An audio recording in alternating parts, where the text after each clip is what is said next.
Have you ever tried a special diet? Have you heard of the keto diet and how it works? The keto diet has many benefits for your body, physically and mentally.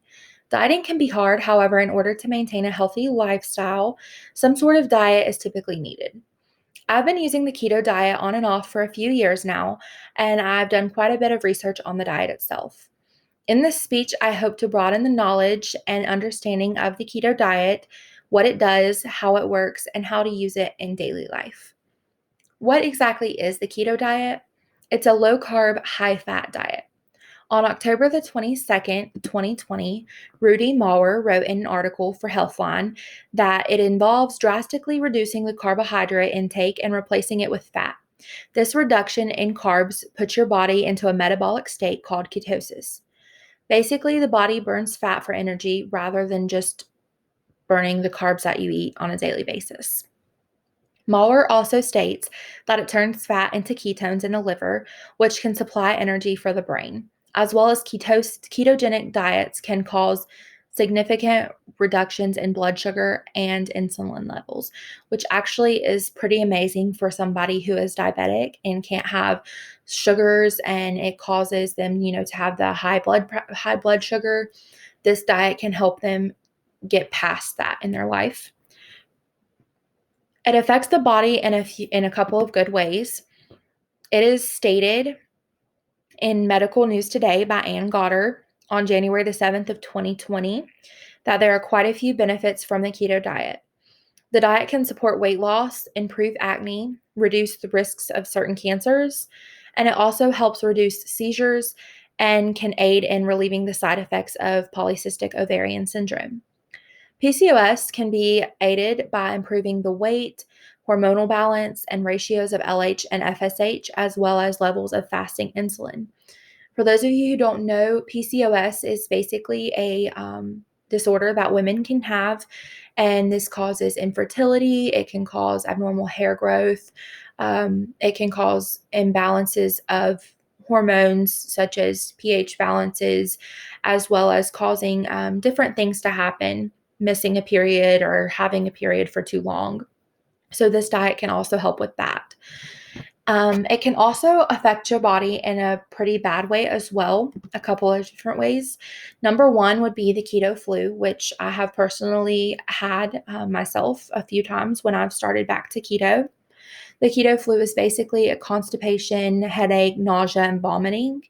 And it makes you really sick for a couple of days, but it passes by pretty quickly as well. In an article by Healthline, the editorial team on July the 24th of 2018, they gave us some ideas of the worst side effects possible with the diet, and the keto flu was number one, as well as very frequent urination, which can be annoying, but it's not a super bad side effect. However, the team writes that due to the increased urination, as well as the body being low on electrolytes and fluid, it can cause issues with your kidneys, cause kidney stones, and even eventually cause something to go wrong in your cardiac area. So, staying on the diet for long term can also cause many issues. It's not typically a diet that's used to be on for a long time because it can mess up issue and cause issues with your liver. So it's not a great idea to be on the diet very long for years and years. So the diet is made to be more of like a quick fix and then to keep up with like a low carb diet for the rest of your life. Because if you do go off of the keto diet and you go back to eating your normal foods, then your body is going to gain that weight back if you are using the keto diet for weight loss.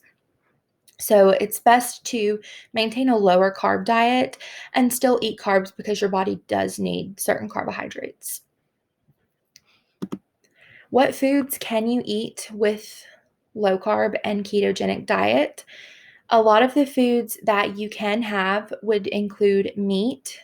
You would also be okay with eating fatty foods such as cheeses, sour cream, yogurts, butter, oils, as well as eggs.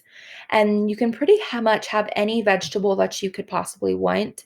Peppers, mushrooms, zucchini, spinach, broccoli, cauliflower. There's all kinds of different vegetables that you can have on the diet. And you can also have fruits such as berries, like blackberries, blueberries, strawberries, and raspberries. Strawberries is one that you have to really watch out for because they do have quite a bit of carbs in them. So you can't eat a lot, but you can have some if you're craving something sweet. Foods that should be avoided is a whole different subject. If I listed every food that should be avoided with keto, it would be an impossible list. So, some of the foods that should be avoided will just say pretty much any sugars, like sugary cakes, ice cream, anything like that, pancakes. You can't have anything like that if it has regular sugars and things in it. You can make these things differently with keto. There's things such as like coconut flour that you can use, and you can use stevia and make it into a keto dish, but you can't have it regularly. A few of the other things that you can't have that you would not think would be included would be certain vegetables such as corn and carrots. You can't have breads, pastas, rice. Most fruits that are not berries are also avoidable, which would be like apples, bananas, oranges, things like that. You also can't have regular milk. So, a lot of people will replace regular milk with almond milk or coconut milk. And you really can't have any beans or pretty much anything revolving around wheat. So it is very hard to maneuver around what you should avoid and what is not okay to eat. So, one of the main ways that I like to be able to stick with keto is to make it fun. I really like to find new recipes, to, you know, try new things. So, really just make it fun, and that's a great way to stick with keto. I recently started looking up how to make a chaffle, which is pretty much a waffle, but you make it out of just eggs and mozzarella, and you can add whatever you're wanting into it to make it, the flavor that you want. So I've been adding cinnamon into mine, and it tastes like Cinnamon Toast Crunch. If I put a little bit of whipped cream on the top, it's perfect for breakfast. And you wouldn't think that this would be delicious, but it is very, very good. Another way to maintain the keto diet is to work out along with your diet. So you're going to see that progress a lot quicker. Um, I work out with keto most of the time. Whenever I start the diet, I lose weight pretty quickly in the first week or so, and then I kind of hit a bump, and once I start working out with that, I see the weight drop really quick, and that helps me out a lot because I'm one of those people that has to see progress, and if you are seeing progress, you're going to want to stick with what you're doing. Also, just don't burn yourself out because when you're on a diet for a while, you get tired. You get tired of trying, tired of, sticking with that diet that's supposed to be helping you. So don't burn yourself out. If you get to a point where you feel like you're getting tired of doing this, then it's really easy to just, have that roll at dinner and then just be more strict for the rest of the week on your carb intake. That way you're not, not allowing yourself to have anything. And then if you also hit a plateau, which is definitely going to happen if you're on keto, if you're using keto for weight loss, there's times whenever you're going to hit a plateau and not see a weight loss for a week. And at this point, it's when your body is going to need a little bit more carbs to get kick-started back into the weight loss. So sometimes if I hit my plateau, I'll eat, a fruit bowl, or I'll eat green beans and a roll with dinner. That way I can start dieting like back to strict keto the next morning, and I start losing my weight quicker again. So there's a lot of ways that you can stick to the diet and make sure that you maintain your weight loss and you're helping yourself and your body a lot more. I just wanted to show this quick before and after picture of my mom. She's done the diet as well, and she has lost 80 pounds over the course of 7 months. However, if you do quit the keto diet and go back to regular eating habits, the weight does add up a lot quicker than it was when you first, gained the weight.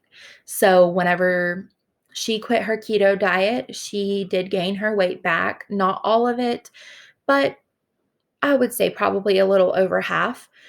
And it came on a lot quicker the second time around when she was gaining this weight, and she didn't even notice it before it hit. So if you quit this diet, it's obviously not meant to be a long-term diet, but you are welcome to continue a low-carb lifestyle for the rest of your life, and that really can help keep the weight off and keep you in a healthy state. So, in conclusion, I have kind of explained the keto diet, how it works, the pros and cons of the diet, and how to use it in your daily life. It can be a very intriguing diet to help aid in many different lifestyles. There are also some negative effects of the diet as well. And I hope that I have broadened your knowledge of the keto diet, if even by just a small amount. So, thank you guys for listening.